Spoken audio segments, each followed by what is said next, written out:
Donc corollaire de forme linéaire non nulle sur un espace vectoriel E sont proportionnels si seulement si ils ont le même noyau. Ok? Donc نعرفوا شنو هي proportionnel soit phi et phi.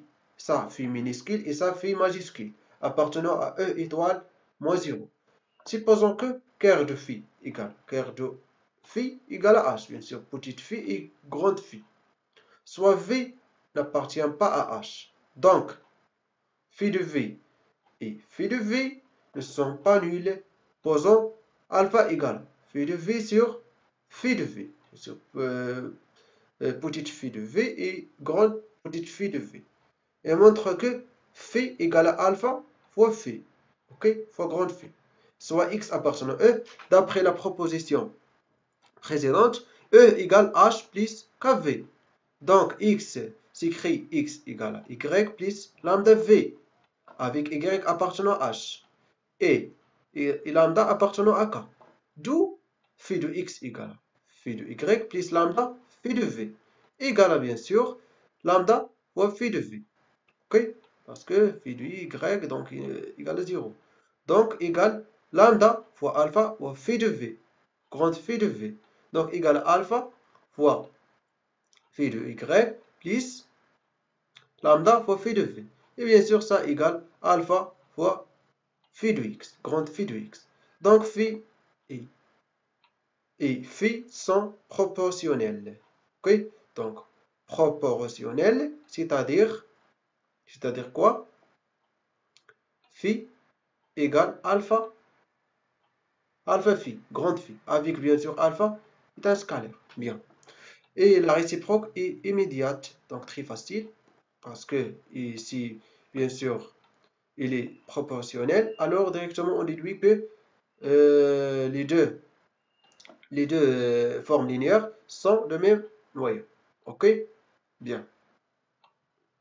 Parce que y a une phi et pour grande phi est linéaire.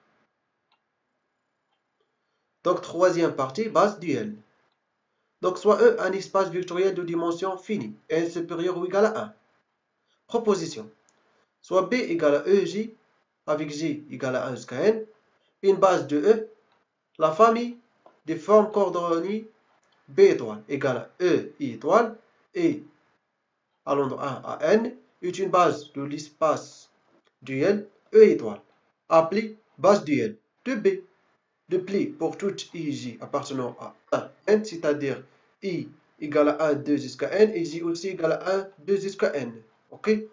On a les relations d'orthogonalité de Kronecker EI étoile de EG, donc E étoile appliqué à EJ égale à delta EJ. Et delta EJ tout simplement égale à 1 si I égale à J et 0 si I et les différents Z. Ça et les définitions. Ok? Bien. Donc démonstration.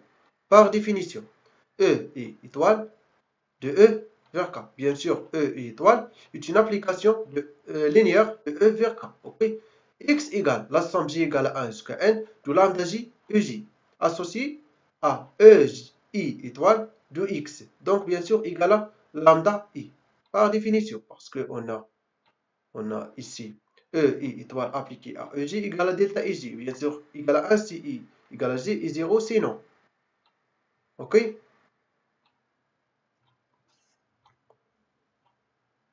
Très très bien, c'est-à-dire ça. Donc, la somme de lambda I J, donc E I étoile de la somme de ça. Bien sûr, E I étoile est linéaire. Donc, on va sortir les lambda J, ok? Donc, la somme de lambda J, E I étoile appliquée à EJ. Or, si I différent à J égale à 0, donc, elle reste lambda I fois 1, donc lambda I. Donc, E I étoile appliquée à EJ égale à delta IJ pour toute IJ appartenant à 1 jusqu'à n, soit phi appartenant à E étoile.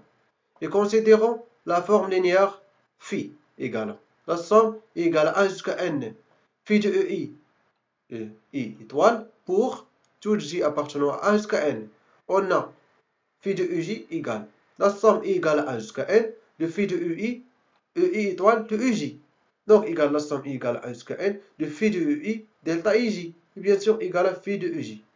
Les formes linéaires phi et phi, grande phi, coïncidant sur une base de E, sont donc égales. Par conséquent, phi égale la somme égale à 1 jusqu'à n de phi de EI étoile. Très bien. Donc, et la famille B étoile est une famille génératrice de E étoile. Ok?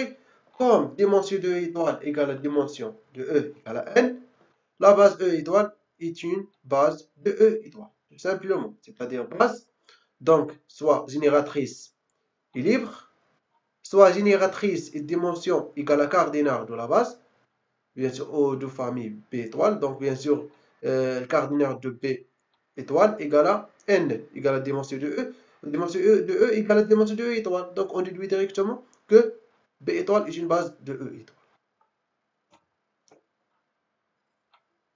Donc corollaire, soit B égale à EJ, J égale à 1 jusqu'à n, une base de E, et B étoile égale à E étoile égale à 1 jusqu'à n, sa base d'IL. Alors on a les relations suivantes. Quel que soit x appartenant à E, x égale la somme égale à 1 jusqu'à n de EI étoile de x EI. Quel que soit phi appartenant à E étoile, phi égale à la somme égale à 1 jusqu'à n de phi de EI étoile. Ok? Et quel que soit f appartenant à L de E, A et J, ok? C'est-à-dire les applications linéaires de E vers E, ok? A et J égale à EI étoile de f de EJ, où A et J et allant à n et J allant à n égale à bien sûr coefficient des matrices de f dans la base P. Ok? Donc proposition.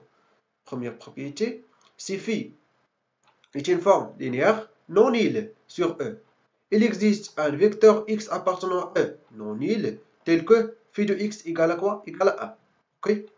Donc on va démontrer avec la démonstration bien sûr. Et deuxième propriété, si x est un vecteur de E non nul, il existe une forme linéaire phi appartenant à E étoile telle que phi de x égale à 1. Donc démonstration de petit a, si phi appartenant à E étoile moins 0. Alors il existe phi appartenant à E tel que phi de v il est non nul. Ok? Parce que phi il est non nul. Le vecteur x, par exemple, égale, posons x égale à v sur phi de v. Convient? Oui ou non? Très bien. Donc phi de x égale à phi de v sur phi de v. Et bien sûr, égale à phi de v sur phi de v. Donc égal à 1. Tout simplement.